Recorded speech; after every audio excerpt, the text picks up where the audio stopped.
The journey to BYU has been wonderful and it's been crazy, honestly, but every step of the way I've learned something new and it's just made me a better person on and off the court.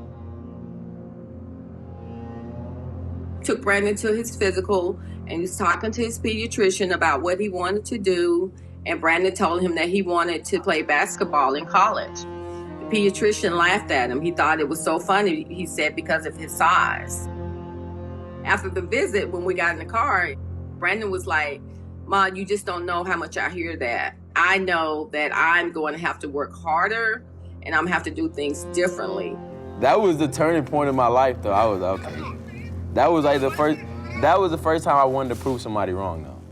There is nobody on our team that spends more time in the gym than Brandon Averette. We're in two-a-days, and Brandon Averette is staying for 2 hours after the first practice and then coming back after the second practice. I have to kick him out of the gym on a regular basis. Right now, if you went into the practice facility, he's probably putting up shots right now. He shoots more than anyone on our team. He just puts in the extra work because he wants to be successful. He is working so hard and he's so focused and set on becoming the player that he's hoping and dreaming and imagining that he can be, and being on a team that can accomplish what we think this team can accomplish. At Oklahoma State, my first 2 years, I definitely built my grit and toughness. Coming out to UVU for my redshirt junior season, I definitely built my skill set and just my IQ for the game as a whole. My senior year coming to BYU, I'm just trying to put it all together. This has definitely been my longest time being away from home, you know. Been like, what, since August? We just try to FaceTime every other day, every day, you know. Okay, son, I love you. We'll see you on the big screen Thursday. Yep, I'm gonna text you. I love you too. Talk to you for it again, though. Yep. All right, Jace, big head. I'm gonna talk to y'all. They definitely miss me a lot, and I miss them a lot too, but we've grown into this, and we're gonna keep going, honestly. We're gonna keep going. My hero is my parents, all the things that they've taught me and instilled in me. I come home every evening and tired and beat like most of us are. Wanting to get some rest and relaxation. Brandon was about 2 years old. We bought him a basketball. He was bouncing the basketball. Of course, the basketball was getting on my last nerve. So I had an epiphany right there.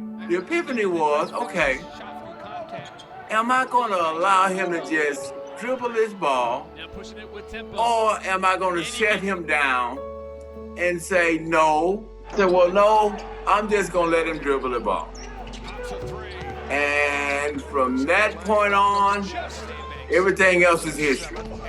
I knew I loved Brandon Averette when I was recruiting him the first time. I'd seen the film, I talked to coaches, I talked to friends. But the first day, I rolled into North Dallas and went to his house and got to talk to his mom and dad, Randy and Belinda, face to face. I was like, this is the greatest family I've ever met.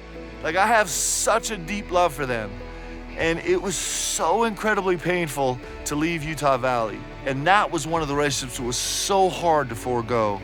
And now the fact that we get to coach and we all get to be together, and at some point, I guarantee you, Randy and Belinda, even if they have to come crawl in the rafters because nobody's allowed in here for COVID, they're gonna find a way into this gym to watch their boy. I love them unconditionally for everything they've done for me, and I don't feel like I can ever repay them. So proud of him, and I always tell him, I want to be like you when I grow up. I mean, I'm just so proud of him, seriously. And humble and so respectful. So we were just so blessed to have him.